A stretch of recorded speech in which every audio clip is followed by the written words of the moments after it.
విభేదం అంటే ఇది.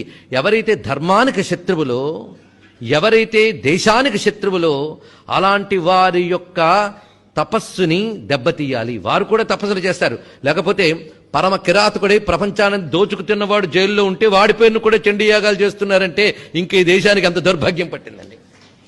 అసలు వెళ్ళి అందులో మంత్రం చెప్పి ఆహుతి వేయడానికి సిగ్గు లేదు ఈ మంత్రం నేర్చుకున్న వాడికి. ఒక దేశద్రోహి కోసం వీళ్ళు వెళ్తారా? తప్పు కాదు ఇది. ఇందుకా మంత్రం నేర్చుకున్నది. ఎందుకు వినియోగించాలి మంత్రాన్ని?